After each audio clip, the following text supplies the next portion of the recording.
दिया। आप ये बात देखते होंगे, आज से 25 वर्ष पहले, 20 वर्ष पहले कथाओं में कहीं संगीत नहीं होता था।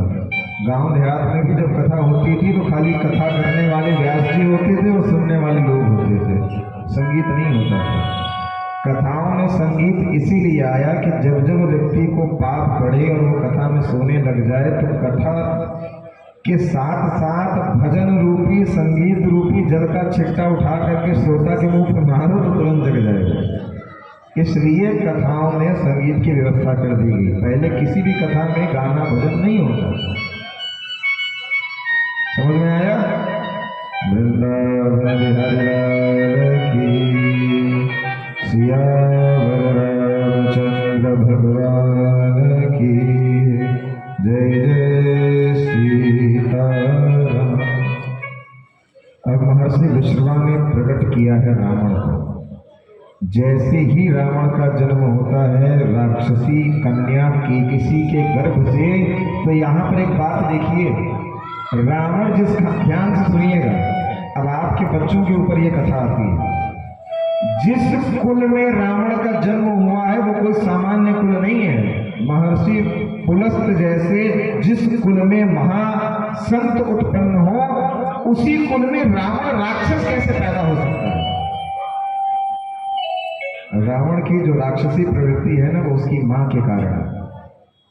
आजकल के बच्चे जो पैदा होती है मोबाइल लेकर के बैठ जाते हैं, उसमें रोल माँ का ही होता है। इस कथा से समझ जाओगे आप। महर्षि विश्रवा जाते हैं जंगल में तपस्या करने के लिए। तपस्या जब वो करने लगते हैं तो ये जो राक्षसी केकसी होती है, इसका सुंदर इतना स्वरूप होता है कि इसके पिताजी भेजते हैं कि अगर तेरे गर्भ से पुलस्त का जो बेटा है विश्रवा, उसके अंश से अगर पुत्र उत्पन्न होगा तो सारे देवताओं को मारेगा और हमारा राज्य फिर से आ जाएगा राक्षसों का। इसलिए महर्षि विश्रवा के तपस्या को भंग करने के लिए केकसी के पिता केकसी को भेजते हैं जंगल में उनकी तपस्या भंग करने के लिए। वो आती हैं सुंदर स्वरूप बना करके, महर्षि विश्रवा का ध्यान आकर्षित हो जाता है और उस समय वो गर्भ धारण करती हैं जिस गर्भ में होता है रावण। गर्भ में जब बच्चा आता है तो वो अच्छा या बुरा नहीं होता है, वो डिपेंड करता है माँ किस तरीके का कर्म 9 महीने में करती है। जैसा कर्म माँ करती है वैसा ही उस बच्चे के अंदर संस्कार बनने लग जाते हैं। ये बात अगर गलत है तो आपने महाभारत में सुना होगा कि अभिमन्यु ने अपनी माँ की पेट में ही चक्रव्यूह को भेदना सीख लिया था। माँ सो गई तो भेदना तो सीख लिया था, लेकिन बाहर कैसे आना है वो नहीं सुन पाए थे। आज के समय में जो बच्चे पैदा होते हैं मोबाइल के चक्कर में और ऊट पटांग चक्करों में पड़ जाते हैं, वो इसलिए क्योंकि आज के समय में एक ट्रेंड है, जब माताओं का गर्भ होता है तो कुछ काम तो करती नहीं है, तो बैठ करके मोबाइल में ही प्रपंच करती हैं। तो जब ध्यान मोबाइल में रहता है तो मोबाइल से ही वो संस्कार बच्चों में आने लग जाता है और इसका ये परिणाम होता है कि बच्चा पेट से बाहर आता है, रोता है और मोबाइल में गाना बजा कर रखते तो तुरंत चुप हो जाता है। ये बात सिद्ध करती है कि बच्चे में संस्कार कैसे रहेंगे ये माँ के ऊपर डिपेंड करता है। इस बात को ध्यान से सुन लीजिएगा। दुनिया तो आपके बच्चों को बाद में अच्छा बुरा सिखाती है, पहले आपको कैसा बच्चा चाहिए ये आप डिपेंड करते हो। पहले के समय में आपको याद होगा, हमारी दादी जी भी हमें बताती हैं कि पहले जब गर्भ में बच्चे होते थे तो व्यक्ति पूजा पाठ में ज़्यादा ध्यान लगाता था। कहते थे लोग कि पूजा पाठ ज़्यादा करो। क्यों? क्योंकि अगर स्त्री वैसा करेगी तो गर्भ में रहने वाला शिशु भी वैसे ही संस्कार से उत्पन्न होगा। रावण स्वयं इतने बड़े कुल का वंश है, लेकिन राक्षसी के गर्भ में जब वो जाता है तो जैसे ही उसकी माँ संस्कार करती है 9 महीने के अंदर अंदर वो ब्राह्मण कुल का वंश राक्षसी रूप में प्रकट हो जाता है। और जैसे ही वो रावण बाहर आता है तो सारे संसार में उत्पात होने लगते हैं।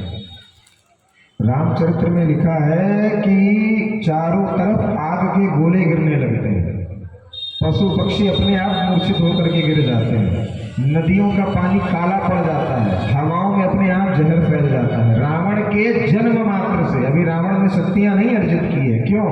क्योंकि जब तक रावण अपनी माँ के उसकी माँ ने ऐसे ऐसे कर्म किए थे कि वो सारे संस्कार रावण में जन्म से ही आ गए। गोस्वामी जी ये बात लिखते हैं कि काल पाई मुनि सुनि सो राजा भयहु निशाचर सहित समाजा 10 सिर ताहि 20 भुजदंडा रावण नाम वीर बरि दंडा। ये रावण के जन्म के बारे में तुलसीदास जी ने लिखा है रामचरितमानस में कि केकसी के गर्भ से वो पैदा हुआ है भविष्य में चल के जिसके 10 सिर और 20 भुजाएं होंगी और जो संपूर्ण पृथ्वी को अपने आतंक से कंपित कर देगा। और हमने आपको बताया ना कि पृथ्वी दो ही के चलने से काफी है, या तो हनुमान जी जब चले हैं तब, और या तो जब रावण चलता था तब। और रावण ने जन्म के बाद सबसे पहले शक्तियों को अर्जित किया है, और जैसे ही शक्ति अर्जित हुई है, देखिए बिना तप के और बिना पूजा पाठ के आप जीवन में कुछ नहीं कर सकते, ना आपके बच्चे कुछ कर सकते हैं। इसको लिख करके ले लो आप। रावण में जो सामर्थ्य पैदा हुआ है वो सामर्थ्य मात्र उसकी तपस्या से और उसके भजन से आया है। अब कुछ लोग ये प्रश्न करते हैं कि महाराज जी नाम जपने से, भगवान का जप करने से भगवान समझते हैं, सुनते हैं? ध्यान से सुनिए,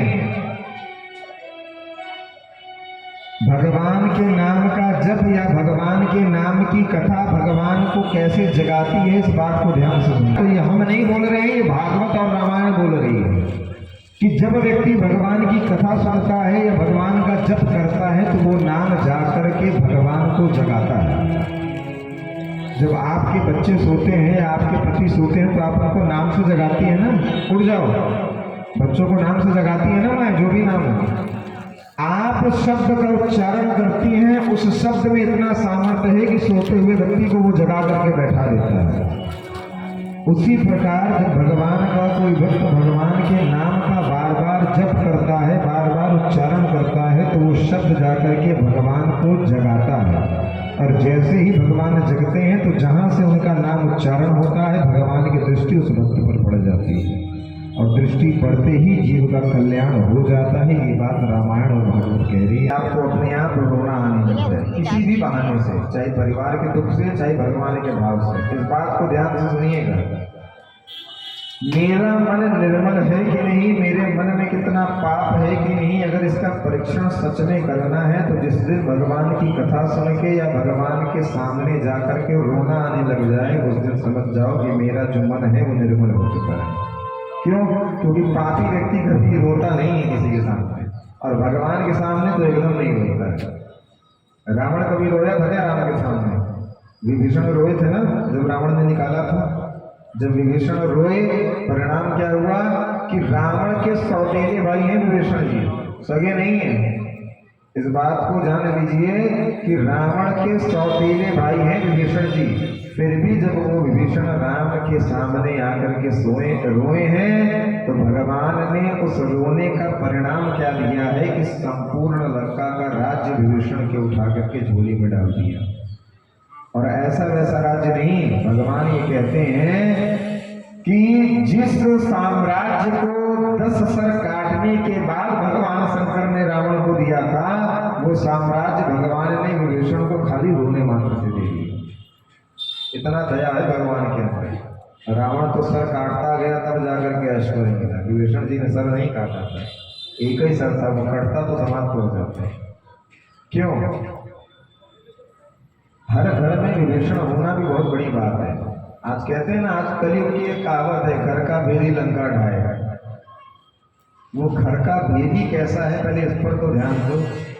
आजकल के घर के भेदी क्या करते हैं कि आपके परिवार को तोड़ करके, मरोड़ करके आग लगा देते हैं।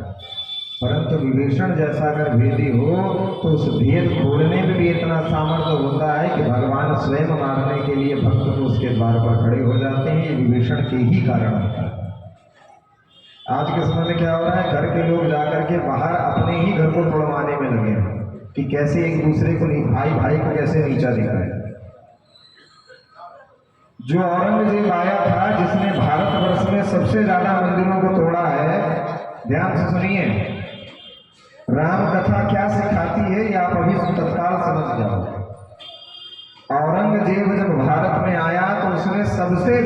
मंदिरों को तोड़ा। और ये औरंगजेब भी 4 भाई थे, औरंगजेब तीसरे नंबर पे था। राज्य पाने के लिए औरंगजेब ने क्या किया कि अपने पिता को, जो कि राजा थे उस सल्तनत के, उनको उठा करके जेल में डाला। अपने बड़े भाई का सर काट करके थाल में सजा करके अपने पिता के पास जेल में भेजा कि देखो तुमने मुझे राजा नहीं बनाया तो मैं अपने आप राजा बन गया। ये बातें आज के समय की हैं। और रामचरित्र क्या सिखाती है कि पिता के दिए गए वचन को पूरा करने के लिए राम अपने राज्य को त्यागते हैं, अपने ऐश्वर्य को त्यागते हैं और जाते हैं वनवास। और छोटे भाई को जब राज्य देने का समय आता है तो वो स्वयं राज्य नहीं भोगता है, वो जाता है अपने भैया की चरण पादुका को ला करके अयोध्या के राज सिंहासन पर रख करके 14 साल तक सेनापति के रूप में काम करता है। ये रामचरित्र सिखाती है। अब आप ये निर्णय लो कि आपको अपने घर में औरंगजेब चाहिए या राम चाहिए। ये निर्णय आपका अपना है, जो कि सिर्फ कथा ही बता सकती है और दूसरा कोई साधन नहीं। अब यहाँ पर जब रावण प्रकट होता है तो रावण सबसे पहले जाता है ब्रह्मदेव की तपस्या करने के लिए, वरदान मांगता है। और जैसे ही वरदान मिलता है तो सबसे पहले अपने दादाजी की इच्छा को पूरा करने के लिए रावण कुबेर से युद्ध करने के लिए चला जाता है। कल्पभेद के अनुसार कई जगह ये कथा है कि रावण के पास जो लंका थी वो कुबेर जी की थी, और कई जगह ये कथा आती है कि रावण के पास जो लंका थी वो रावण के दादाजी या पिताजी गए थे भगवान शंकर का पूजन कराने उस लंका का, तो दान में उस लंका को ही भगवान से मांग लिया था। कल्पभेद अलग अलग समय में अलग अलग कथाएं होती हैं, उसको ही कल्पभेद कहते हैं। अब रावण जाता है कुबेर को डरा धमका करके उसके सारे धन के अध्यक्ष पर शासन करने लग जाता है। शासन करने के बाद रावण स्वर्ग लोक की ओर जाता है, क्योंकि स्वर्ग में ही अमृत रखा है और वो अमृत जब रावण के अंदर आएगा तभी जाकर के रावण अमर हो जाएगा। अच्छा एक बात और, पहले ये समझ लें कि कुबेर है कौन। ध्यान से सुनिए। आपने ये बात देखी है कि जमीन में जो धन गड़ा होता है, जो सोना गड़ा होता है, कभी कभी वो किसी को मिल जाता है, लेकिन कभी कभी क्या होता है कि दिखता तो सोना है, जैसे ही निकालते हैं वो मिट्टी हो जाता है, समाप्त हो जाता है। ऐसा क्यों होता है?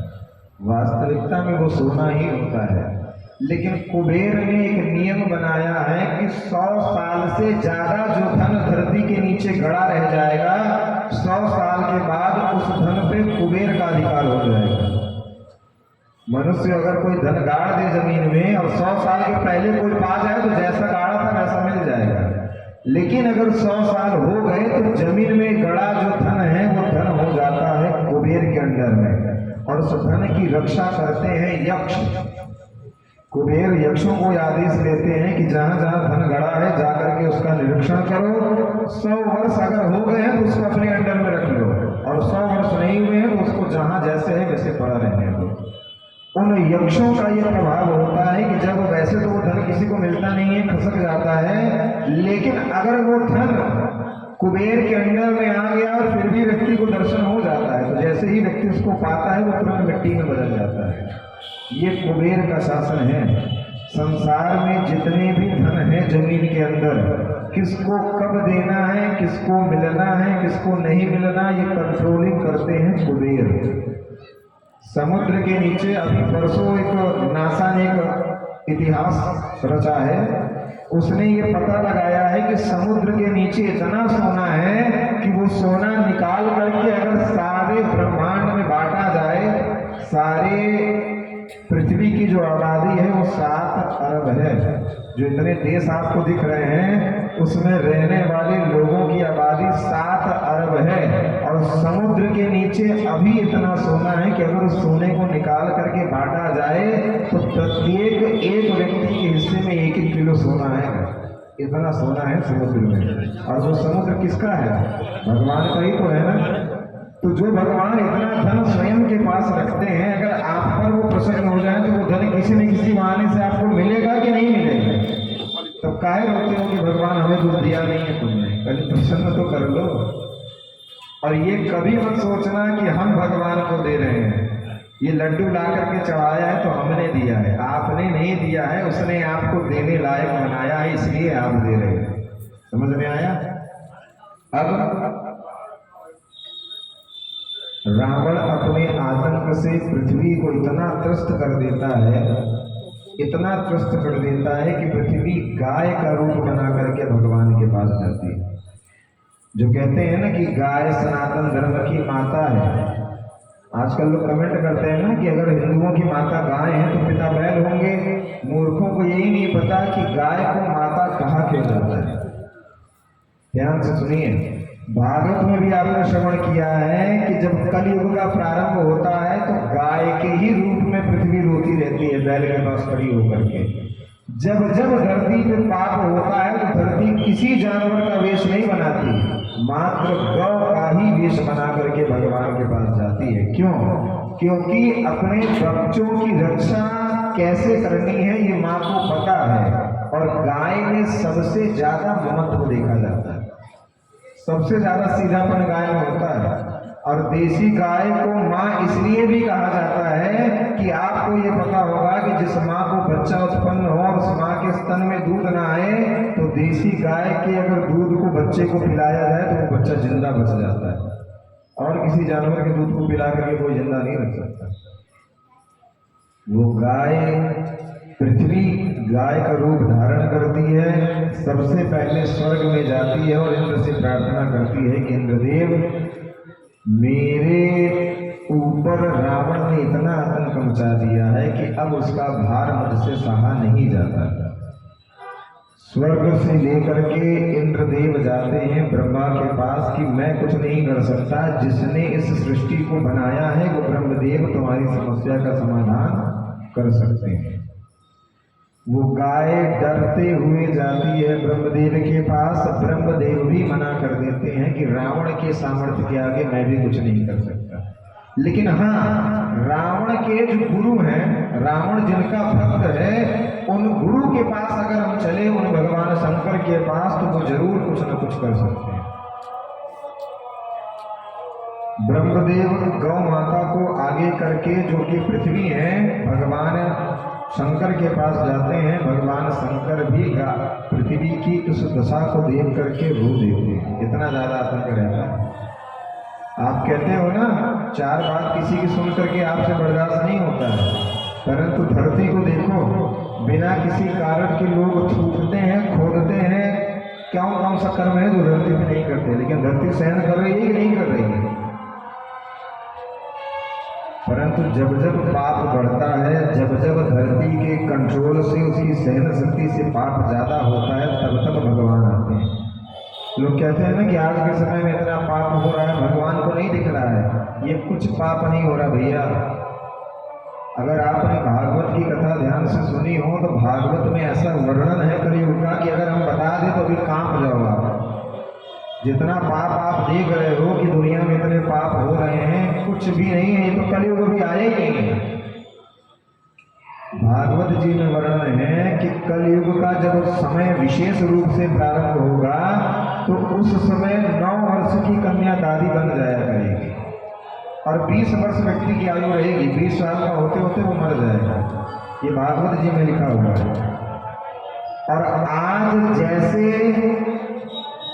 मुर्गे और बकरे के मांस को लोग बेच रहे हैं ना, वैसे कलयुग में इंसानों के मांसों की मंडियां लगेंगी।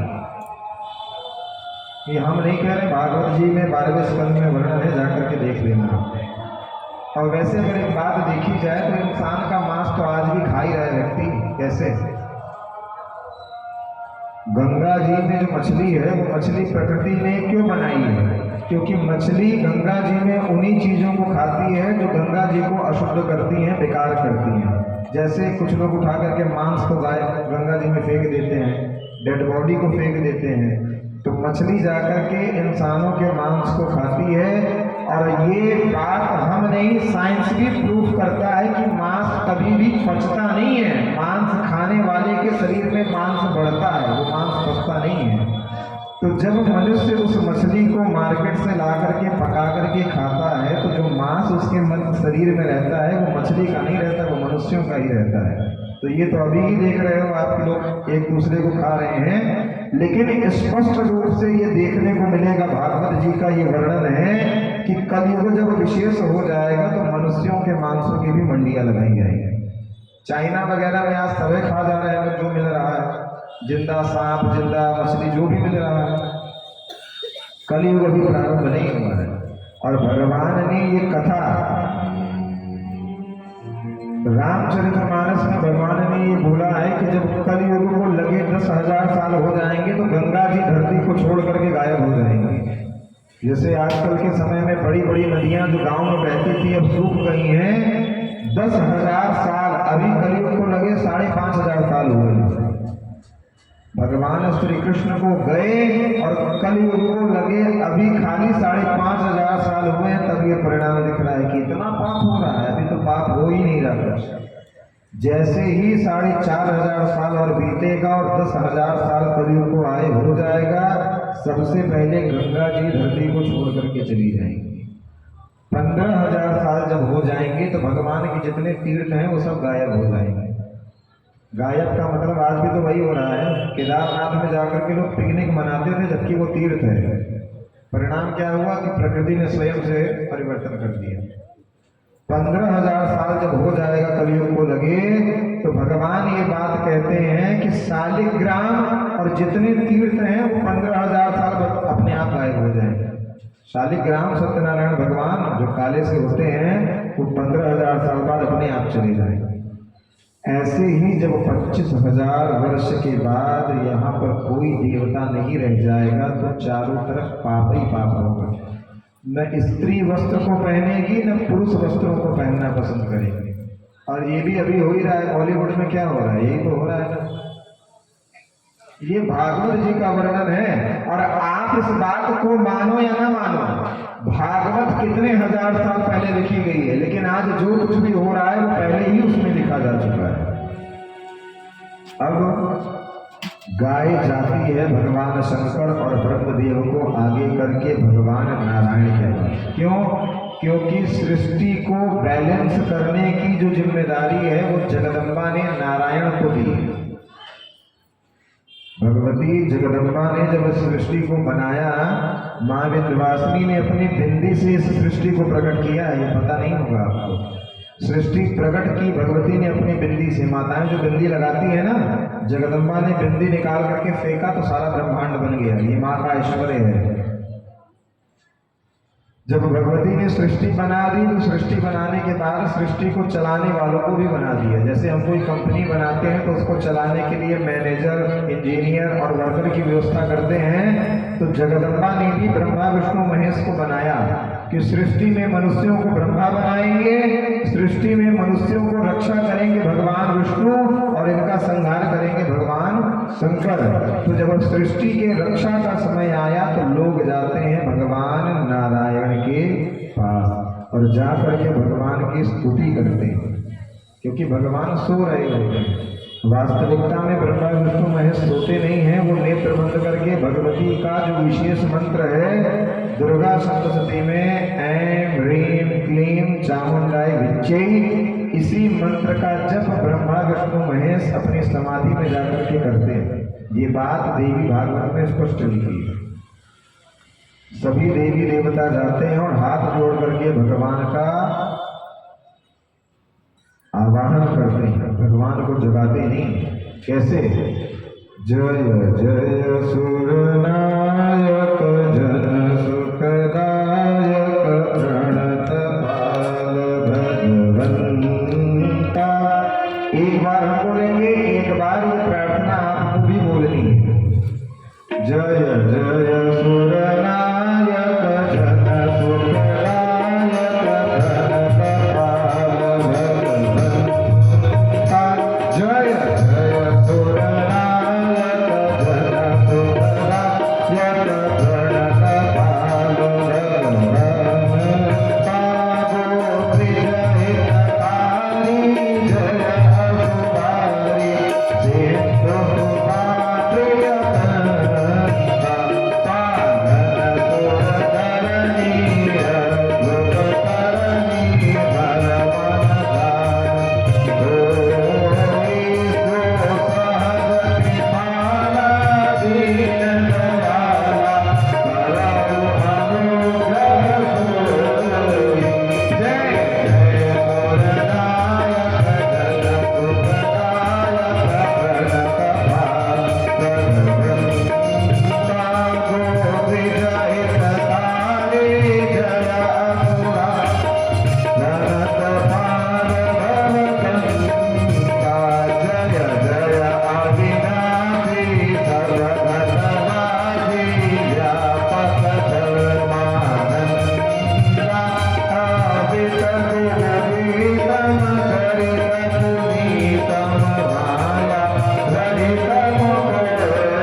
जय जय सुरनायक जन सुख दायक। इस अद्भुत स्तुति से पृथ्वी सहित सारे देवी देवता भगवान का स्तुति करते हैं, भगवान से प्रार्थना करते हैं और तब जाकर के भगवान नेत्र को खोलते हैं।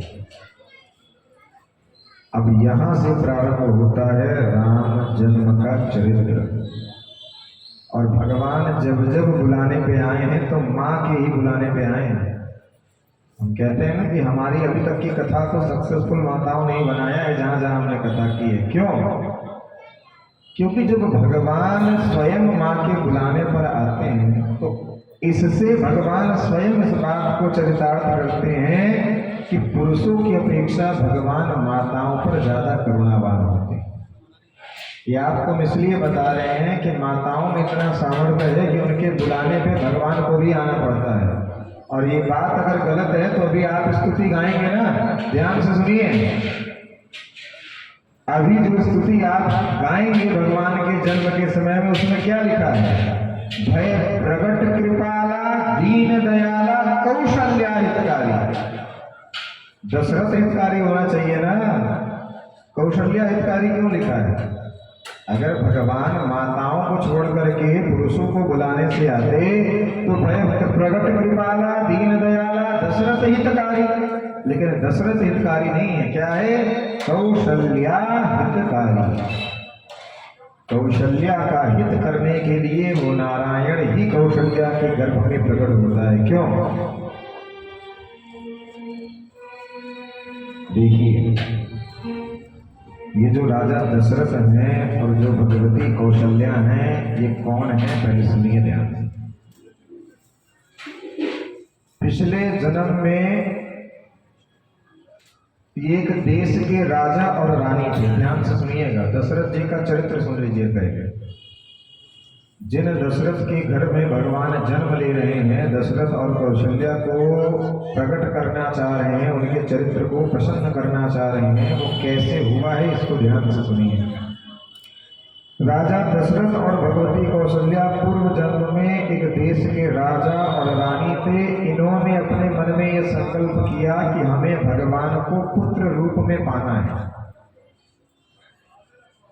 और भगवान का भजन, भगवान का पूजन, भगवान की तपस्या में अपने राजपाट को छोड़ करके गंगा जी में वज्र ठंडी में कमर तक जल में खड़े होकर के भगवान की तपस्या कर रहे हैं। तपस्या करते करते जब जीवन का अंतिम समय आ गया तो भगवान प्रसन्न हो गए और भगवान प्रसन्न होकर के जब प्रकट होते हैं और कहते हैं कि आपके सामने मैं प्रकट हो गया हूँ, आप मेरा दर्शन करो, तो भगवान का दर्शन जैसे ही दशरथ और कौशल्या जी करते हैं तो इतना अद्भुत भगवान का सुंदर स्वरूप है कि भगवान को देख करके ये नहीं बोल पाते हैं कि मुझे चाहिए क्या। तपस्या क्यों कर रहे थे कि भगवान जब प्रकट होंगे तो कहेंगे कि आप मेरे पुत्र बन करके आओ, परंतु जब भगवान के उस स्वरूप को आंखों से देख रहे हैं, भगवान बार बार पूछ रहे हैं भाई क्या चाहिए, परंतु ये भगवान से कह नहीं पा रहे हैं कि आप ही पुत्र रूप में चाहिए। क्या कहते हैं कि नारायण अगर आप हमारी तपस्या से प्रसन्न हो तो आपके जैसा ही बालक, ये नहीं बोल रहे कि आप ही चाहिए बालक के रूप में, आपके जैसा ही बालक संतान के रूप में हमें प्राप्त हो।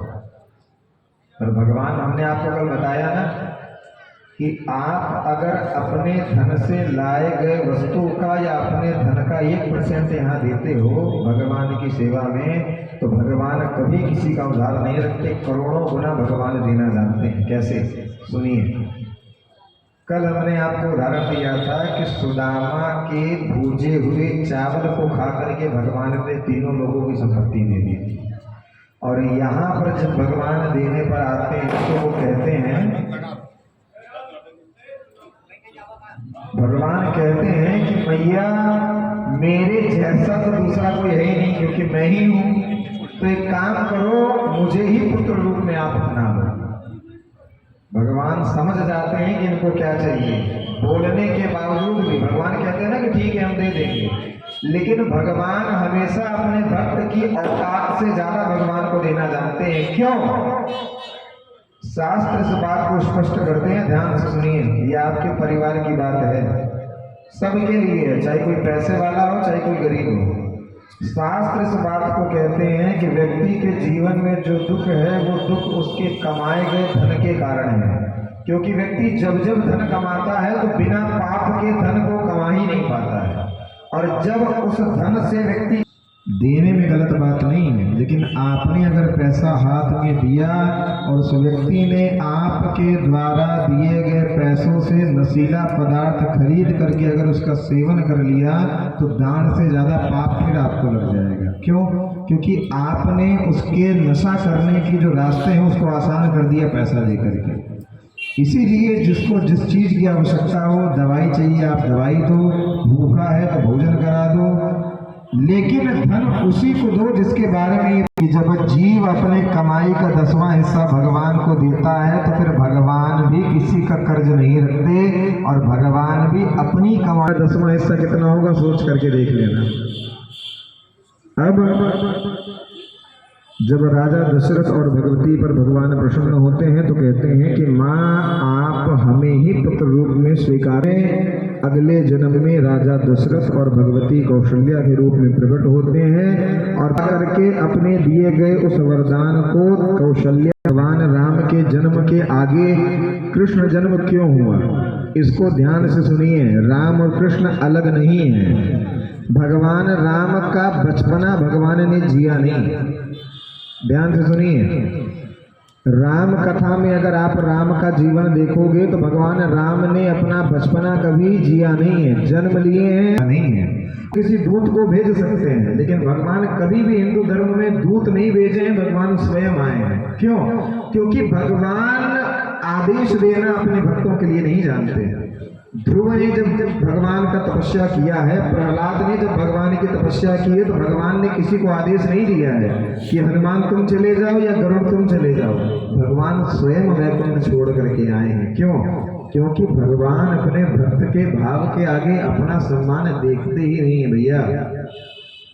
कोई इंसान थोड़ा सा पावरफुल हो जाए तो सबसे पहले रिश्तेदारों से कट जाता है, लेकिन भगवान नारायण भगवती जगदम्बा सर्व सामर्थ्यवान होने के बावजूद भी, और ये बात अगर गलत है तो आप जब नवरात्रि में दुर्गा सप्तशती का पाठ करते हो तो उस दुर्गा सप्तशती के 13 अध्याय में क्या लिखा है बताओ? कि भगवती स्वयं आकर के महिषासुर से और शुंभ निशुंभ से युद्ध करती हैं कि नहीं? वो जगदम्बा जिनके बिंदी फेंकने मात्र से सृष्टि बन जा रही है, वो जगदम्बा, वो महामाया, वो भगवती मात्र अपने बच्चों की रक्षा के लिए अपने लोक को छोड़ करके आकर के युद्ध कर रही है। भगवती चाहे तो सोच से समाप्त कर सकती हैं, वो सामर्थ्य है महामाया में। और आपको पता है देवी भागवत में वर्णन है कि जब ब्रह्मा विष्णु महेश पैदा हुए हैं तो भगवती ने अपने दाहिने पैर के अंगूठे में ब्रह्मा विष्णु महेश को सारा ब्रह्मांड दिखा दिया था। ये प्रभाव है माँ का। माँ को बार बार इसलिए समझा रहे हैं क्योंकि एक माँ को अपने बेटे से उतना प्यार नहीं होता जितना प्यार बेटी से होता है। क्यों? क्योंकि बेटा जैसे जैसे बड़ा होता है वो घर के बाहर रहने लग जाता है, और बेटी जैसे जैसे बड़ी होती है वो घर के अंदर रहने लग जाती है। इसलिए जितनी अच्छे से माँ अपनी बेटी को समझ सकती है, संसार में कोई नहीं समझ सकता। और अगर आप वास्तविकता में जगदम्बा की बेटी बन जाओ तो एक माँ कभी अपनी बेटी को किसी चीज की कमी कभी नहीं रहने देती भैया। आप एक बात बताओ, आप सामाजिक माँ हो, सामान्य माँ, फिर भी अपनी बेटी के सुख के लिए वो आपको किस चीज की कमी रखेगी ये बता दो। कारण क्या है कि सुन करके तो लगता है, लेकिन दिल वास्तविकता में माँ को मां नहीं मान पाता है। वो माँ को मूर्ति के ही रूप में देखता है, इसलिए जीव परेशान है आज के समय। तो आइए हम सभी जगदम्बा के चरणों में उस भाव से प्रणाम करें कि माँ आज तक जो किया सो किया मूर्खता के कारण, लेकिन अब जो हो वो तेरी इच्छा से हो, ऐसी मेरी प्रार्थना है। वृंदावन बिहारी लाल की, लाडली सरकार की, जय जय सीताराम। तू कितनी अच्छी है। साथ में गा लो, आता है कि नहीं आता? मतलब इतना समझाने के बावजूद मेरी माँ नहीं मान रहा। तो कितनी अच्छी है, तो कितनी भोली है, प्यारी प्यारी है ओ माँ, ओ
लागी है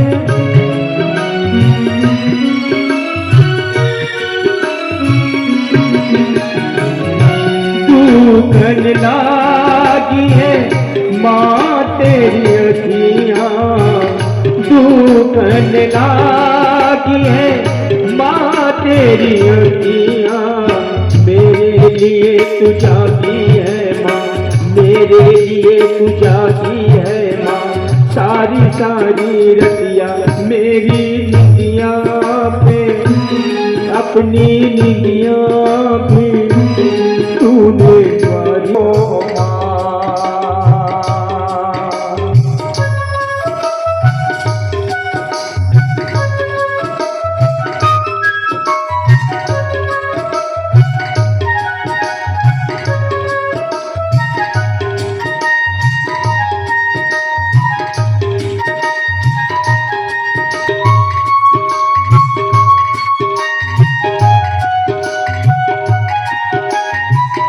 अपना नहीं सुख दुख कोई, अपना नहीं तुझे सुख दुख कोई, माँ बच्चों की जान होती है, माँ बच्चों की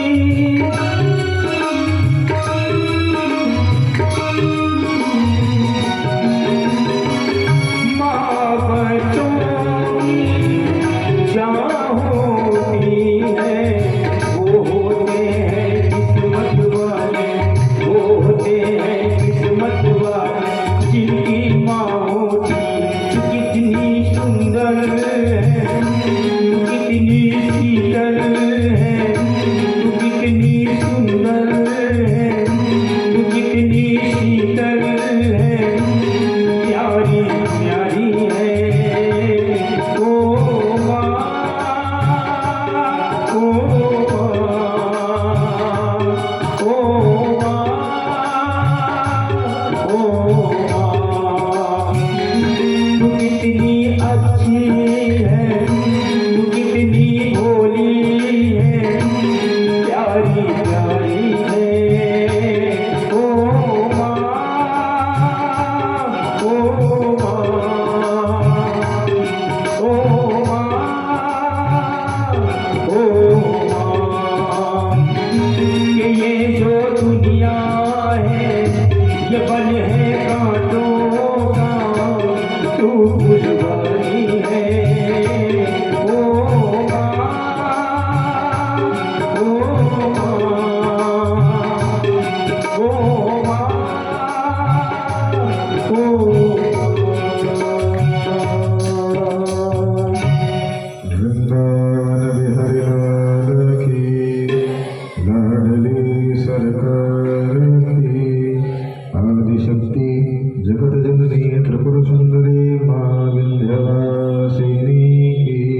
जगदम्बा पृथ्वी मैया भगवान के सामने जाकर के अद्भुत भगवान की स्तुति करती हैं और तब भगवान रामा अवतार लेने का और पृथ्वी को निश्चरहीन करो मही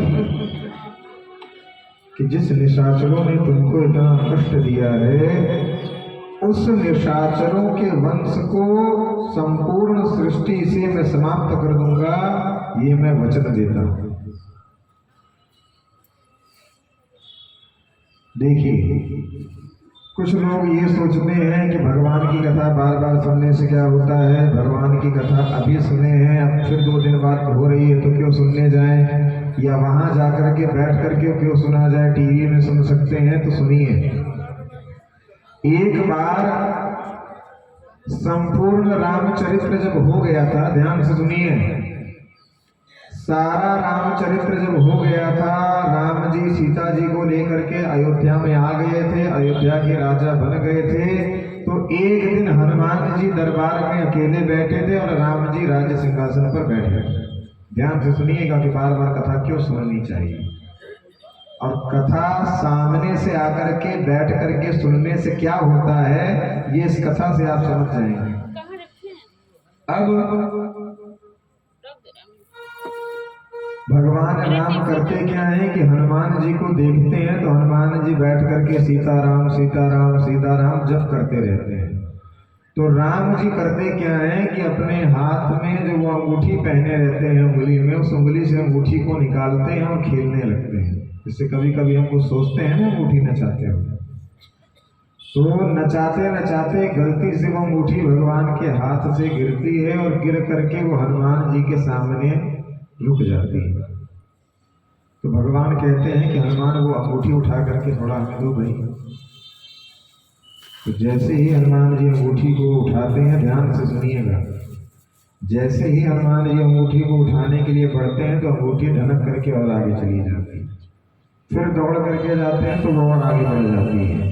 बढ़ते बढ़ते बढ़ते बढ़ते वो अंगूठी भगवान हनुमान जी देखते क्या है कि एक गुफा के अंदर प्रवेश कर गई। अब हनुमान जी जो स्वयं अतुलित बल के धाम हैं, हनुमान जी कोई सामान्य नहीं है भैया।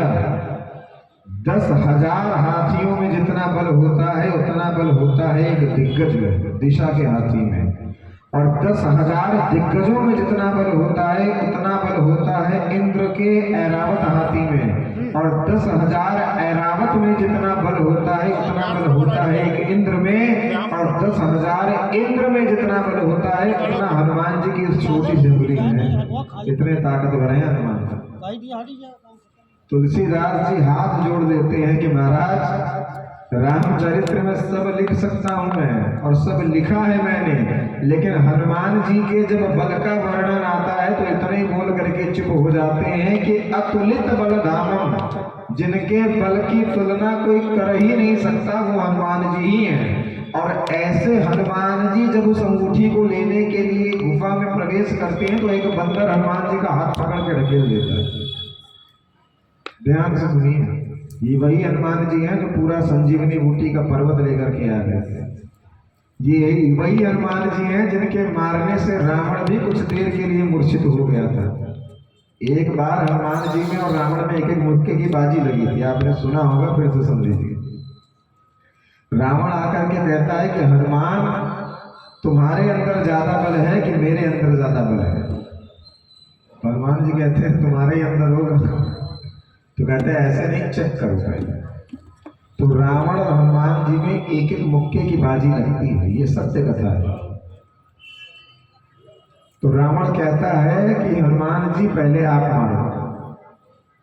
तो रावण से हनुमान जी कहते हैं भाई हम नहीं मारेंगे, कहीं ऐसा ना हो कि हम तुम्हें मारे उसके बाद तुम हमें मारने के लिए बचो ही ना, पहले तुम मारो। रावण भी कम बलशाली नहीं था भाई। जब रावण हनुमान जी को एक मुक्का मारता है तो हनुमान जी घुटने टेक करके पृथ्वी पर बैठ जाते हैं।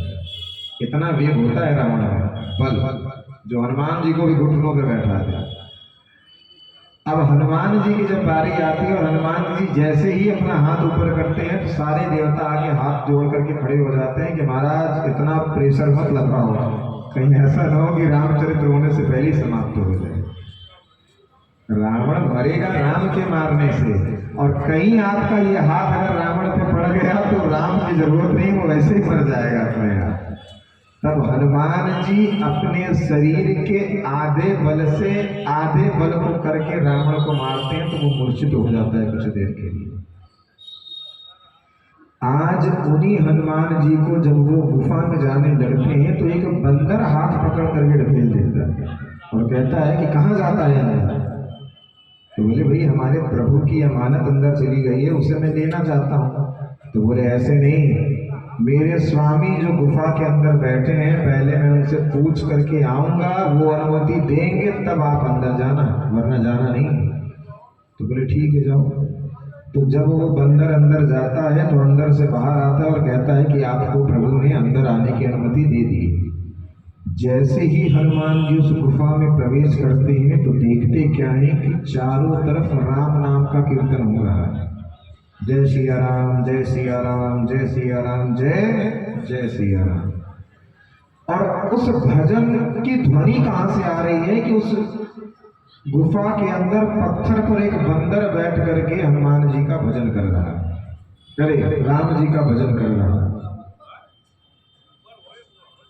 हनुमान जी कथा में संशय इसलिए करते हैं कि जब भगवान राम, अभी मैंने आपको बताया ना कि भगवान बैठ करके राम जी अंगूठी से खेल रहे थे, उससे पहले होता क्या है कि काक भुषुंडी जी जो 24 घंटे भगवान की कथा करते ही रहते हैं, उनका शरीर कौवे का है लेकिन वो 1 मिनट भी बिना भगवान की कथा के नहीं रहते। तो राम जी कहते हैं कि भाई अमुक स्थान पर हमारी कथा हो रही है, हनुमान तुम जाकर के कथा सुन करके आओ। भगवान ये लीला क्यों करते हैं पहले ये समझ लीजिए। तो हनुमान जी कह देते हैं कि प्रभु सारा रामचरित्र तो मेरे सामने ही हुआ है, तो कथा सुनने से क्या मतलब है। भैया कहते हैं ना कि घर की मूली घास बराबर। तो हनुमान जी ने कहा जब रामचरित्र राम की कथा हो रही है और रामचरित्र हमने ही किया है पूरा, तो कथा क्यों सुने। फिर भी राम काज है, राम की आज्ञा है तो जाना पड़ेगा।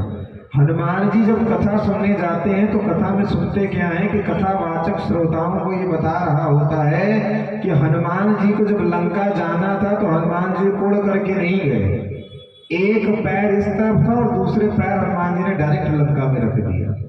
और लंका को हनुमान जी ने पूंछ में आग लगा करके नहीं जलाया था, खड़े खड़े हनुमान जी ने फूंक दिया मुंह से तो लंका जल गई।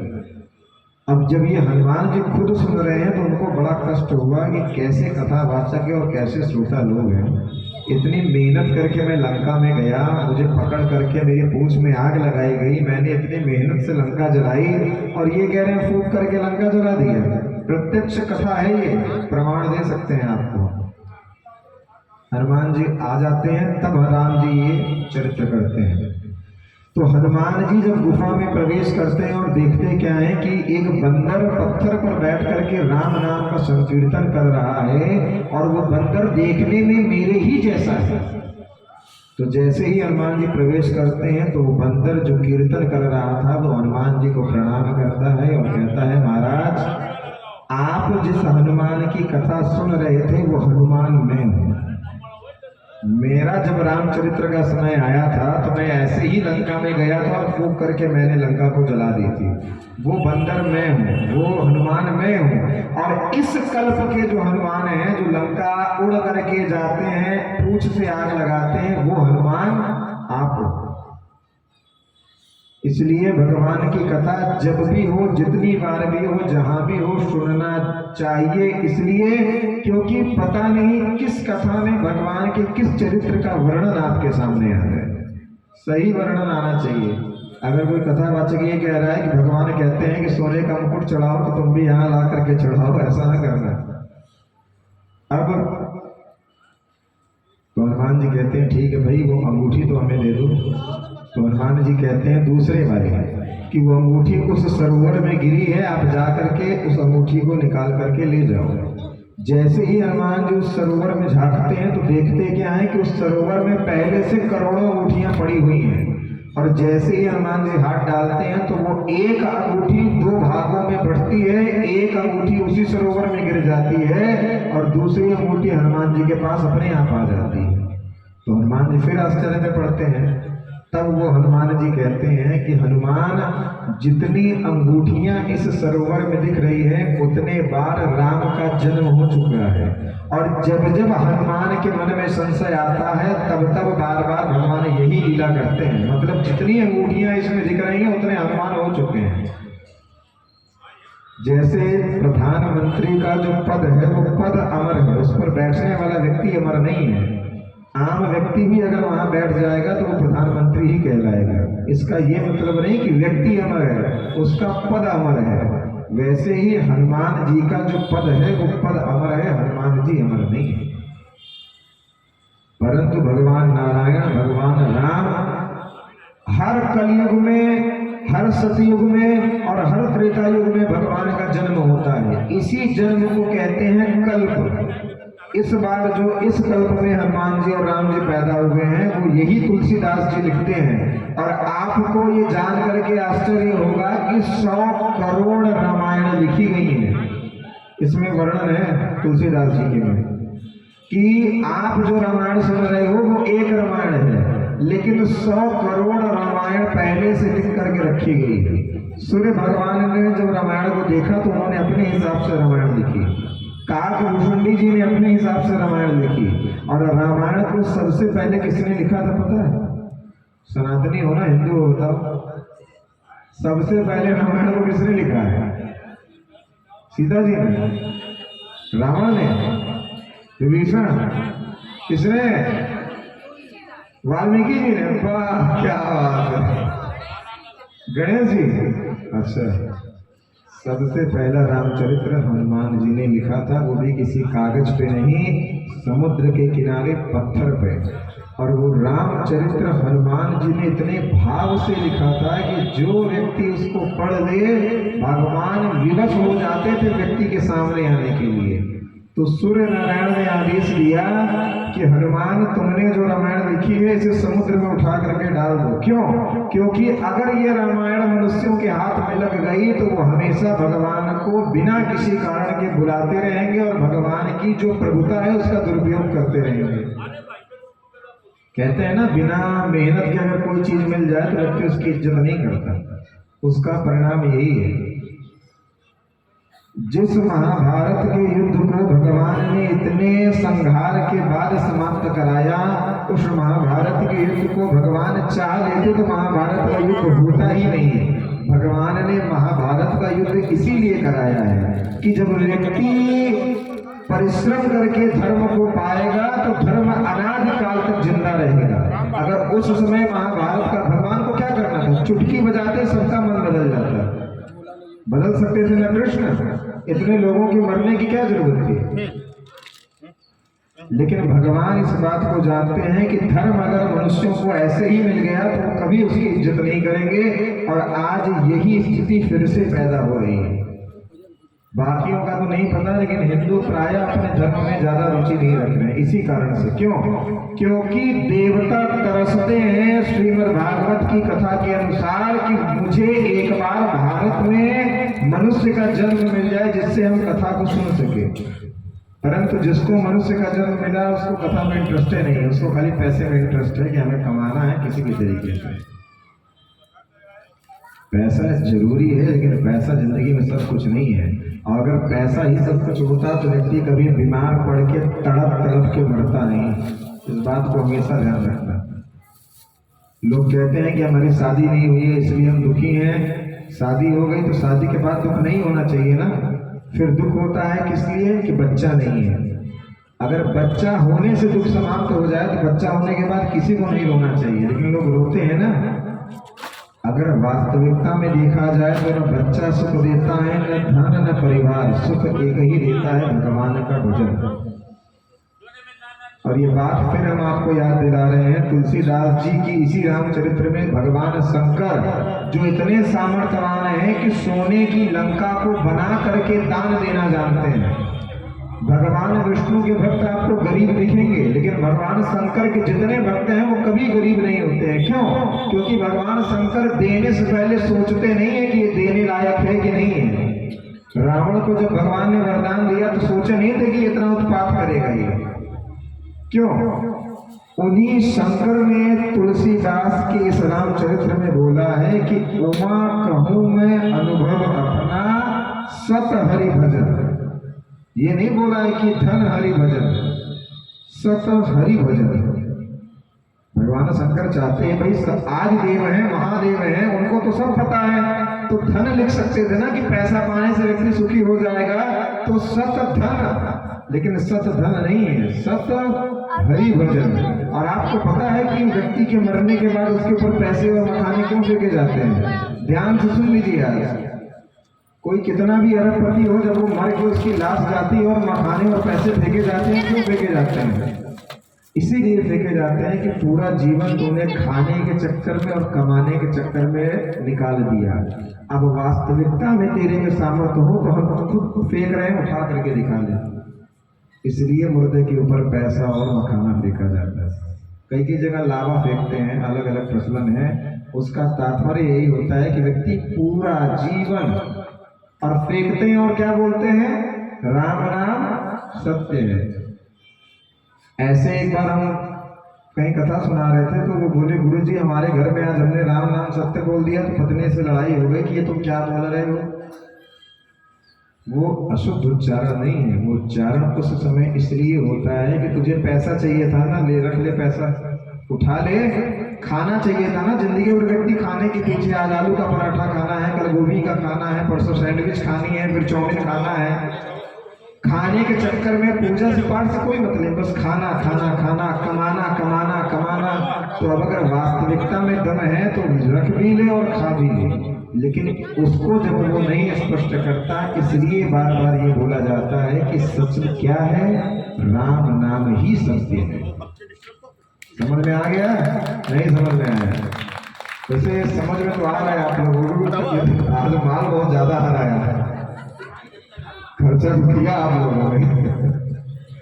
आइए अब हम सभी भगवान के चरणों में प्रणाम करेंगे, फिर राम जन्म में प्रवेश करेंगे और फिर जन्म के बाद कथा समाप्त होगी और भगवान का झांकी दर्शन और भगवान के साथ दीपावली का अमृत महोत्सव हम मनाएंगे। वृंदावन बिहारी लाल की, लाडली सरकार की, श्री हनुमान।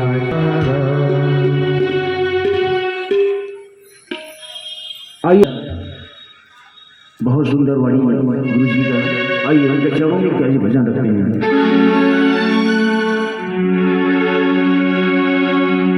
शीश झुका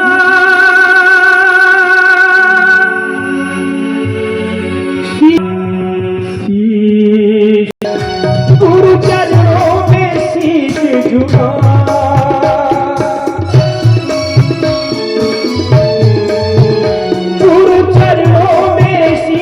झुका तुझे सद्गुरु समझाते हैं।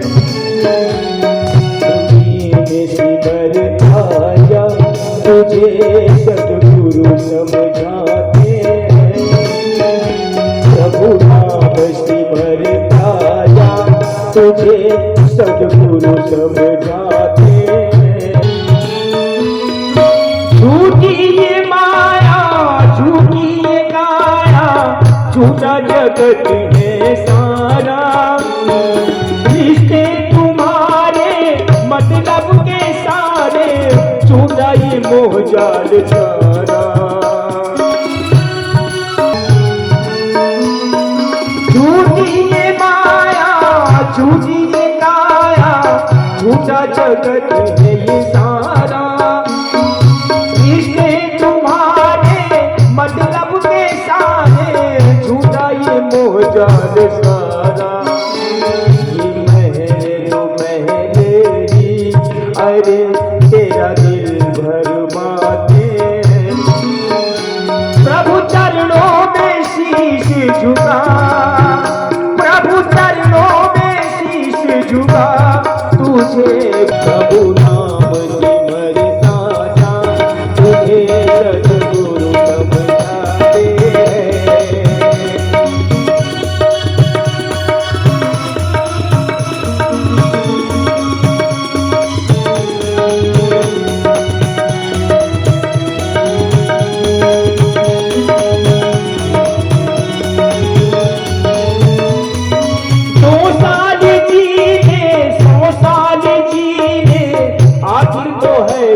तुझको जाना, दुनिया से जाकर सबको पता है वापस किसी ने न आना।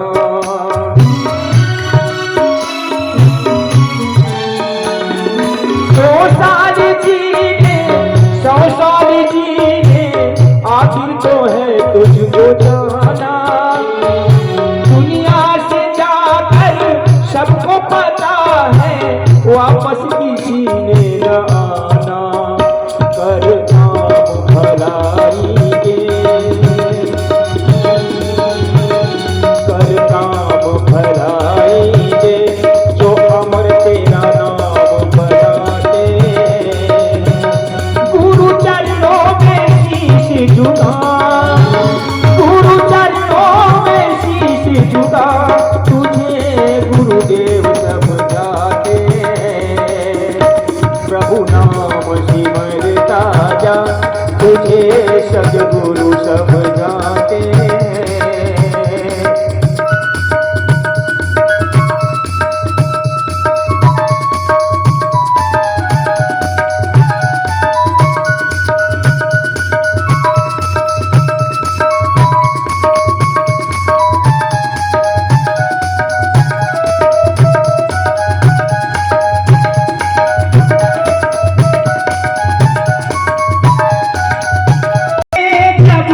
इस जग से बदले सांसों की टूटे जब माला, आखिर घड़ी में होगा ना तुझको कोई बचाने वाला,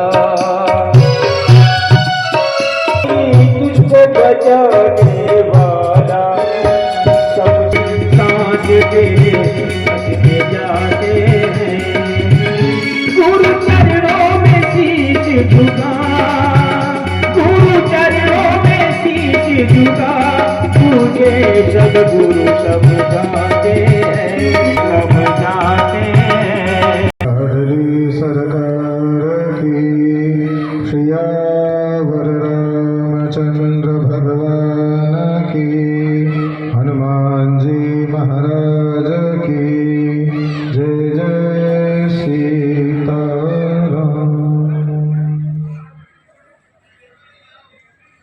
दे रहे हैं बिना आपकी मर्जी के कोई आपके घर में घुस सकता है? सही से बताना। माताओं से विशेष पूछ रहे हैं कि अगर आपके पति को कोई बच्चा या कोई व्यक्ति पसंद आ जाए और आप न चाहो तो बिना आपकी इच्छा के वो प्रवेश कर सकता है? नहीं कर सकता ना। तो ये जगह भगवान की है, ये जो जमीन है, जो घर है, ये भगवान का है। और यहाँ पर आकर के बैठ के कथा वही सुनेगा जिसको भगवान चाहेंगे कि मेरी जगह पर आकर के बैठे, मेरे सामने, मेरे घर में। ठीक है। अब जब सभी देवी देवता जाकर के भगवान से प्रार्थना करते हैं, भगवान ये बताते हैं कि मैं रामा अवतार में प्रकट होऊंगा। उसके बाद भगवान ये आदेश देते हैं कि जितने भी देवी देवता जिस जिस लोक में हों, वो तत्काल अपने लोक के एक अंश से पृथ्वी पर वानर के रूप में प्रकट हो जाए। गए सब देव निज निज धामा, भूमि सहित मन कहु विश्रामा। जो कछु आयस ब्रह्मा दीना, हर्ष देव विलंबना कीना। जैसे ही भगवान का आदेश मिला कि जितने भी देवता हैं वो जाकर के बंदर भालू के रूप में पृथ्वी पर अवतार ले लें, तो भगवान के आदेश मात्र से ही सारे देवी देवता सृष्टि में आकर के, कोई बंदर, कोई भालू, कोई पेड़ ही तो अस्त्र से बंदरों के जो राक्षसों को मारते थे, तो कोई पेड़ नाना प्रकार के वृक्षों में आकर के स्थापित हो गए। पहली बात। दूसरी बात ये कि जो लोग ये कहते हैं, लोगों के साथ साथ सती जी ने भी यही कर दिया था।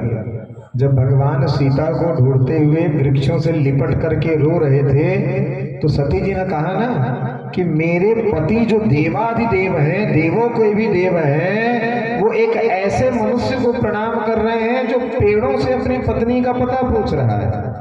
कोई पागल भी होता है तो वो पेड़ों से पता नहीं पूछता, और ये कैसा मनुष्य है कि पेड़ों से पता पूछ रहे हैं और मेरे पति प्रणाम कर रहे हैं। ये संशय किया था ना सती जी ने। दूसरे दिन आपको कथा सुनाई थी ना। अब सुनिए, देवता हमेशा ये भाव रखते हैं कि किसी न किसी कारण से भगवान एक बार देवताओं को स्पर्श कर लें, मुनियों को स्पर्श कर लें। लेकिन भगवान जो हैं वो मर्यादा की मूर्ति हैं। तो भगवान ने ये आदेश दिया कि भाई हम प्रत्यक्ष रूप से तो आपको टच नहीं कर सकते, लेकिन जब हम रामा अवतार लेंगे और आप जाकर के वृक्षों के रूप में खड़े हो जाओगे तो हम ये वादा करते हैं कि सीता का पता पूछने के बहाने आपको हमारा स्पर्श नहीं, हमारे आलिंगन का सौभाग्य प्राप्त होगा। इसलिए भगवान पेड़ों के गले लगते हैं, सीता का पता नहीं पूछते हैं भगवान। ये बात समझ लीजिए। अब जब सभी मार्कंडेय ऋषि और ऋषि अगस्त, ये अगस्त वही है जो विंध्याचल के गुरु हैं, और आपको ये जान करके आश्चर्य होगा कि संसार में विंध्याचल ही ऐसा पर्वत है जो आज भी जाग रहा है। बाकी पर्वत जगते नहीं है, लेकिन विंध्याचल जागृत पर्वत है। आज भी अगर अगस्त ऋषि दक्षिण से लौट आए तो ये विंध्याचल खड़ा हो जाएगा। ये बात सत्य है। अब भगवान ने इन पांचों को ये वरदान दिया है कि आप सृष्टि को छोड़ करके नहीं जाओगे, और ये बात सत्य है। हमारे जो गुरु जी हैं ना, उनकी माता जी को लंका और विभीषण दोनों का दर्शन हुआ है। अभी 70-80 साल पहले की बात है, ध्यान से सुनिए। ये जो श्रीलंका आप देख रहे हो, ये रावण की लंका नहीं है। रावण की लंका समुद्र में 100 योजन नीचे है। जैसे आपको ये पता है ना कि भगवान जैसे ही द्वारिका छोड़ के गए तो द्वारिका समुद्र के नीचे चली गई, ये दूसरी द्वारिका है जिसका दर्शन आप करते हो। वैसे ही विभीषण जी को भगवान ने आदेश दिया कि जब मनुष्यों का जन्म होगा तो तुम्हारी लंका दृश्यमान नहीं होनी चाहिए। तो उसी समय विभीषण जी जो लंका के राजा हैं, उन्होंने 100 योजन नीचे लंका को दबा दिया। और हमारे गुरु जी ये बात बताते हैं कि उनकी माता जी एक बार भ्रमण करने गई थी जगन्नाथ जी की तरफ, रात को 3 बजे उठ करके समुद्र में। तो वहां पर क्या हुआ कि कुछ, ये सत्य घटना है, मजाक में मत लेना भैया। ये बात हमारे गुरु जी ने बताई थी जो काशी में रह रहे हैं, जिनसे हमने अध्ययन किया है। उन्होंने बताया कि हमारी माता जी को वास्तविकता में विभीषण के वो राक्षस पकड़ करके वास्तविक लंका में ले गए थे, और उन्होंने अपनी आंखों से सोने की लंका देखी। क्यों? विभीषण जी भी अमर हैं, हनुमान जी भी अमर है। और अगर मेरी बात गलत है तो आपने ये सुना है ना कि उत्तराखंड में आज भी अश्वत्थामा के दर्शन किसी किसी को हो जाते हैं, आज भी होते हैं।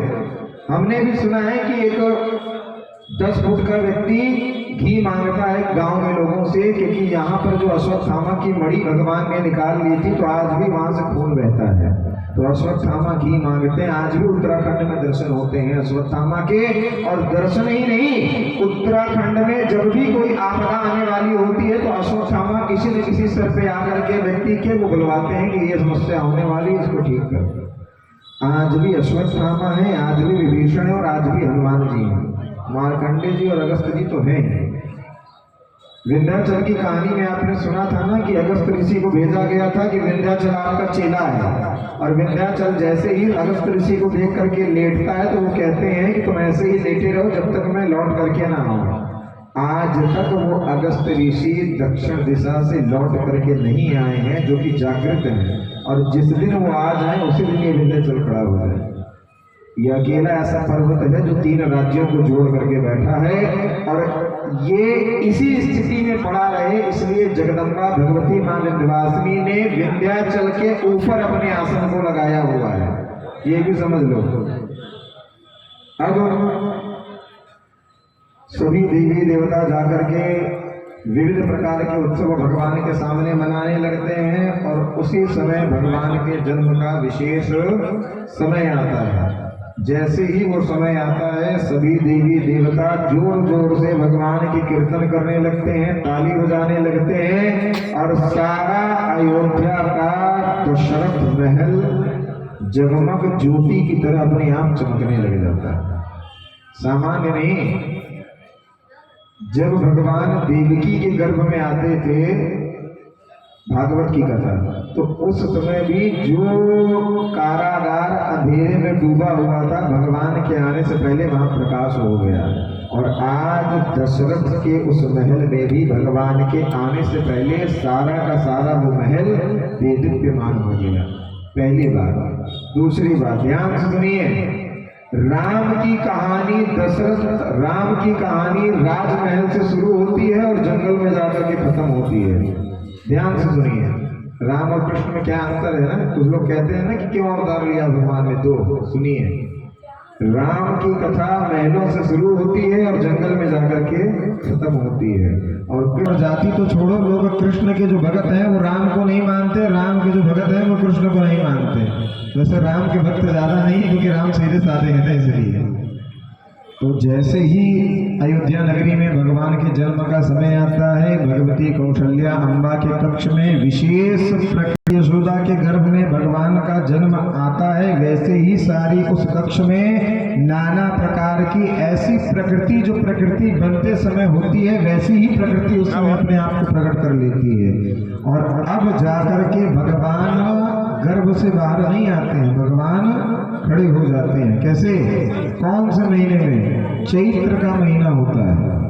कृष्ण में तो भाद्रपद था, रामा अवतार में चैत्र का महीना, नवरात्रि का 9वां दिन, शुक्ल पक्ष, पुष्य नक्षत्र, जिस नक्षत्र में भगवान का जन्म हुआ है वो पुष्य है, अभिजीत मुहूर्त, ये सारे शुभ वेलाएं आकर के भगवान के सामने प्रस्तुत हो जाती हैं।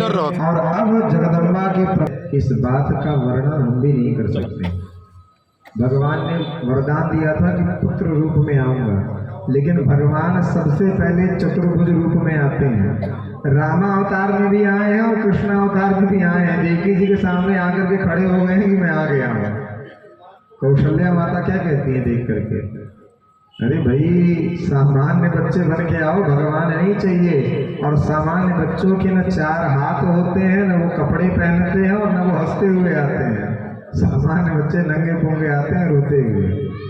तब जब ये प्रार्थना कौशल्या माता करती हैं, तब भगवान सुनी बचन सुजाना रोदन ठाना, वचन को श्रवण करते हैं, अपने स्वरूप को समाप्त करते हैं और नन्हे से बच्चे के रूप में आकर के भगवान रोने लगते हैं। अब एक आश्चर्य की बात और, रामा अवतार में आते ही राम जी रोने लगते हैं, लेकिन कृष्णा अवतार में जब आते हैं तो कृष्ण जी रोते नहीं हैं। क्यों पता है? क्योंकि कृष्ण जी को पता था कि जब रामा अवतार में हम रोए थे तो दास दासियां मंगल गीत गाते हुए आई थी, और कृष्णा अवतार में हम रोए तो लाठी डंडे लेकर के मामा जी के सैनिक तुरंत आ जाएंगे मारने के लिए। इसलिए कृष्णा अवतार में भगवान रोए नहीं है। अब हम सभी मिलकर के भगवान राम के प्राकट्य के अद्भुत उत्सव में सम्मिलित होंगे। और आज किसी को बैठना नहीं है, ये बात सुन लो, ठंडी आज ज्यादा भी नहीं है, भगवान ने कृपा कर दी है। तो अब भगवान के अद्भुत समारोह में सम्मिलित होंगे और सबको भगवान के इस समारोह में मंगल गीत गाते हुए नृत्य करना है, जिनके पैरों में जोर है। अरे हो गया, देखो चाय वाय पिलाओ। एक ही नारा एक ही नाम, एक ही नारा एक ही नाम। एक बार फिर से, इस बार पूरी जान लगा करके, ठीक है? एक ही नारा एक ही नाम, सियावर रामचंद्र भगवान की। अरे जय तो तेज बोलो एक साथ, आपसे ज्यादा तेज तो हमारी आवाज है। देखो, सियावर रामचंद्र भगवान की, हनुमान जी महाराज के, जय जय सीता।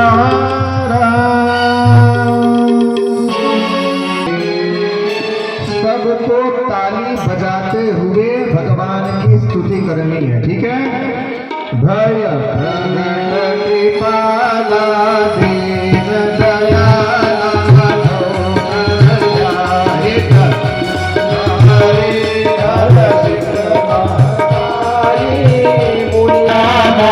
निज आयुध बुध पूजन गणवाना जय विशाला शोभा सिंधु कराई, कह दुई कर जोड़े अतुति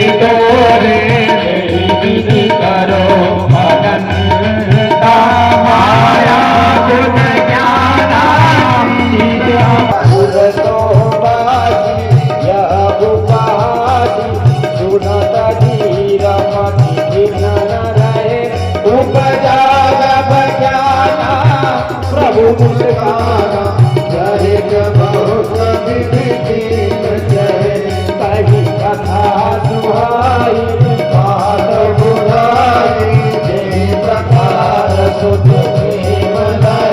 माता तुझी बोले मत डोले अलोका सयारूपा जय सुलीला अति प्रिय लीला यह सुख परम मधुपा सुनि बचन सुजाना रोदन ठाना होई बालक सुरभूपा यह चरित जो गावनि हरि पद पावनि न परहि भवतूपा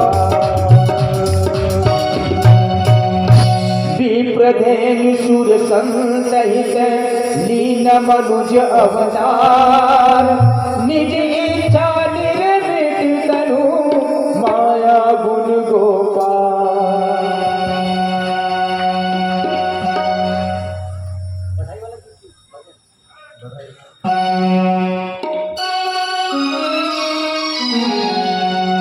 अवधि में आनंद भयो जय रघुवर लाल के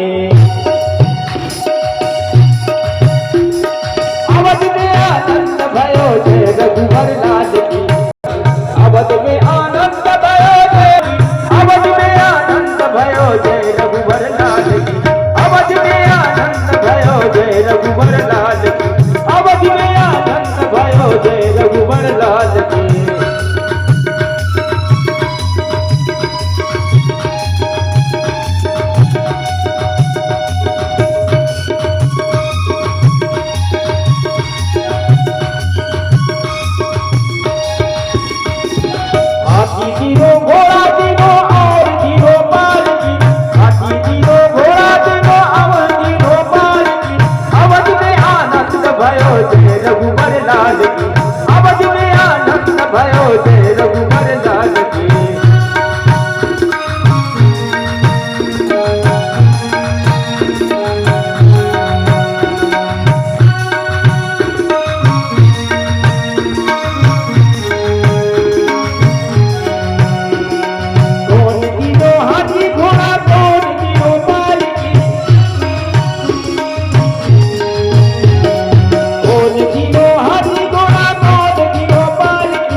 तो राम को नहीं कर रहे हो तो कृष्ण ही को कर लो भाई, कृष्ण का ही मना लो। नंद घर आनंद भयो जय लाल की, नंद के आनंद भयो जय कन्हैया लाल की, नंद के आनंद भयो जय कन्हैया लाल की, नंद के आनंद भयो। चाहे अयोध्या बना लो चाहे वृंदावन, नाचना नहीं है किसी को ना। नंद घर आनंद भयो जय हो। अच्छा एक काम करो, एक कंपटीशन हो जाए फिर कथा होगी। 1 मिनट, इधर वाली जो पार्टी है ये अवध वाली है, अब देखना है कि किस पार्टी में कितना दम है भाई। अपने अपने भगवान की लाज बचा लेना, चाहे राम की हो चाहे कृष्ण की हो। वृंदावन बिहारी लाल के अवध नंद के आनंद भयो जय कन्हैया लाल की, नंद के आनंद भयो जय कन्हैया लाल की।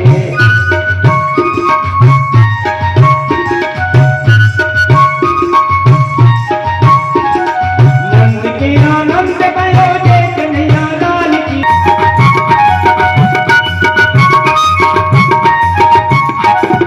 हाथी दीनो घोड़ा दीनो और दीनो पाल की,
राम आएंगे आएंगे राम आएंगे, राम आएंगे आएंगे राम आएंगे, ओ राम आएंगे आएंगे राम आएंगे।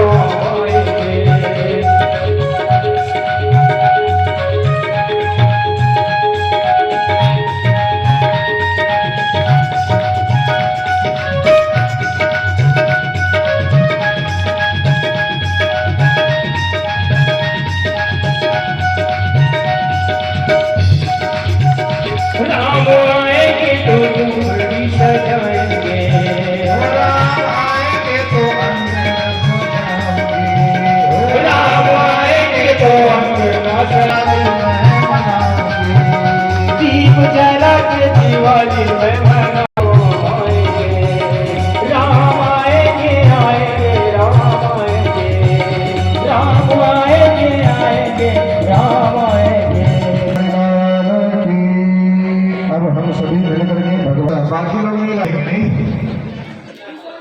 हमारे घर से नहीं मिलेगी भैया। देखिए इसमें जो जो आरती की थाली लाए हैं ठीक है, जो ना लाए हो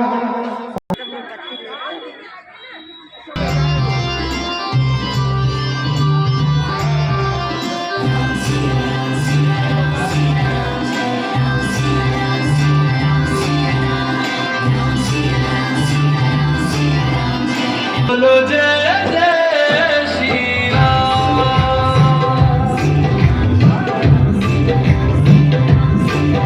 अयोध्या आए मेरे प्यारे राम, बोलो जय जय श्री राम, हमारी आंखों के तारे हैं प्रभु राम, बोलो जय जय श्री राम।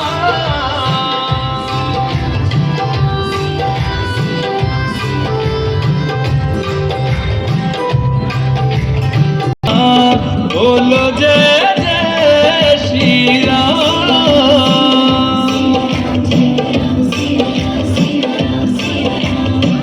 होगा राज जगत में प्रश्न न कर की पलक है, जीत या साथ है किसी भी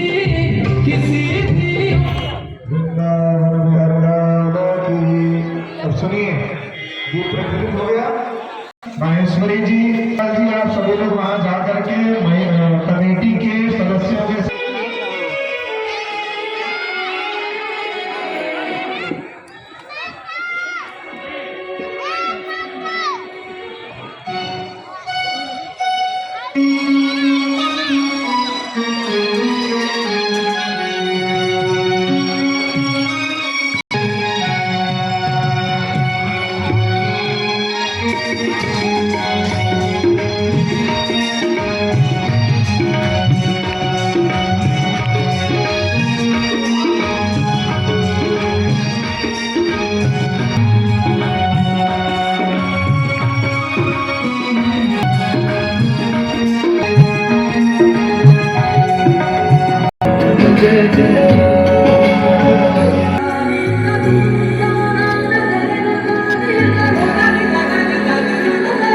कहा ही सुनी बाहू भी सब सुनता।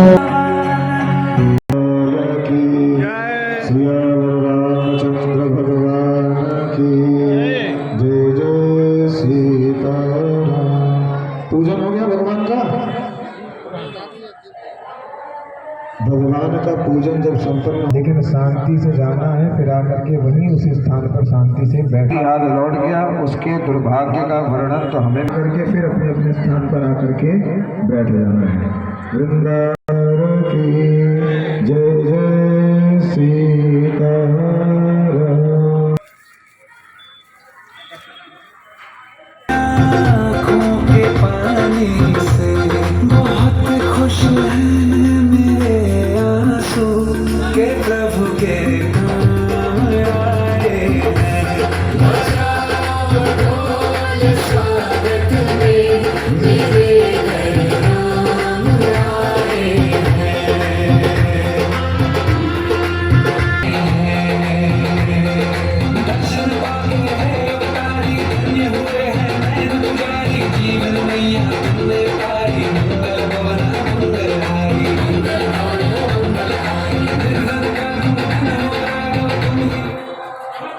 ेन्द्रियं बुद्धिमतां वरिष्ठं श्रीरामदूतं शरणं प्रपद्ये। अवध में बाजे बधैयाना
अवध में बाजे बधैयाना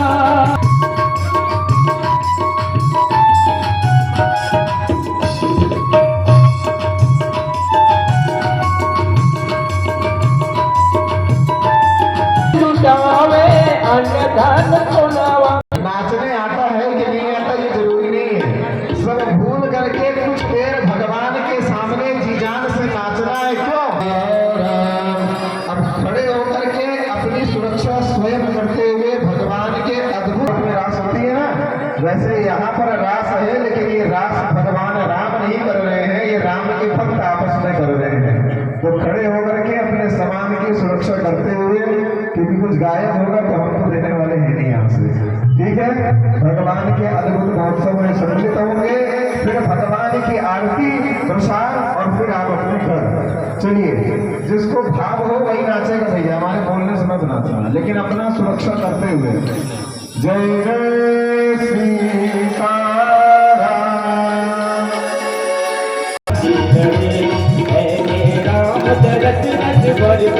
जय सावन की लड़ी, सावन की लड़ी प्यासे प्राणों से पड़ी, सावन की लड़ी रे प्यासे प्राणों से पड़ी। ऐसे राम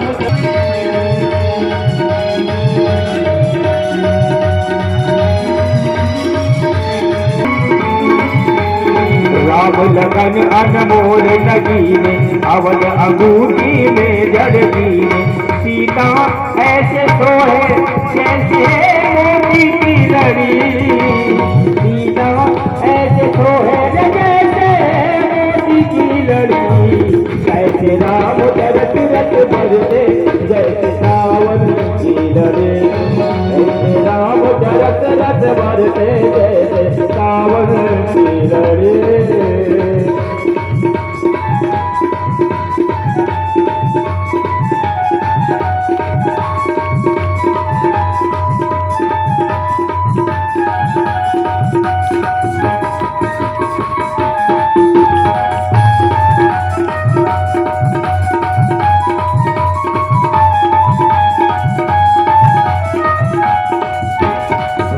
सिया की रूप निहारी नाचे गावे क्या करी, ऐसे राम दरस रत बरसे जैसे सावन की लड़ी, ऐसे राम दरस रत बरसे जैसे सावन की लड़ी।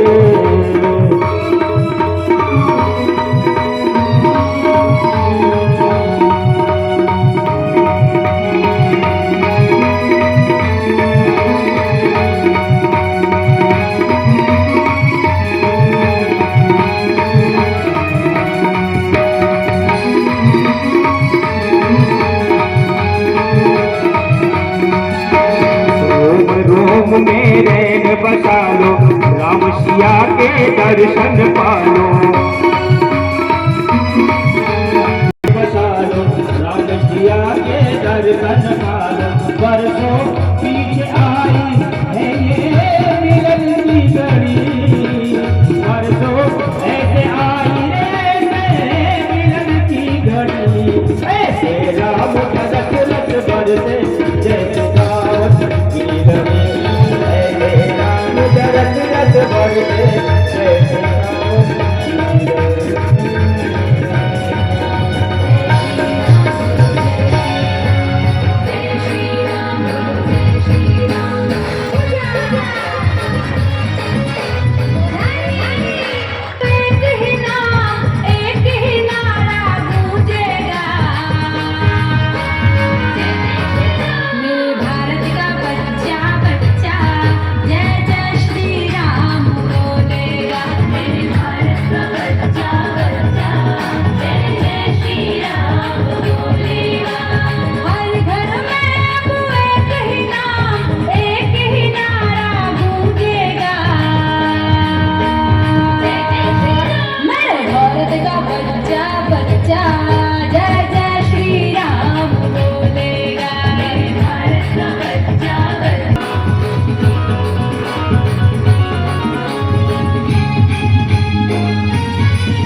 सब बोलेंगे जय जय सियावर रामचंद्र भगवान की हनुमान जय सीता। एक ही नारा एक ही नाम, इतना जोश दिलाए इसीलिए। प्रसाद की व्यवस्था भरपूर है भाई, प्रसाद मत पाओ। एक ही नारा एक ही नाम, एक ही नारा एक ही नाम। ये लास्ट बार है, इस बार आवाज कम से कम त्रिमोहनी के बाहर तक जाए। नारा एक ही नाम, एक ही नारा एक ही नाम।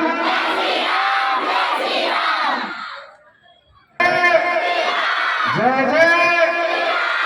इसके बाद अब हर घर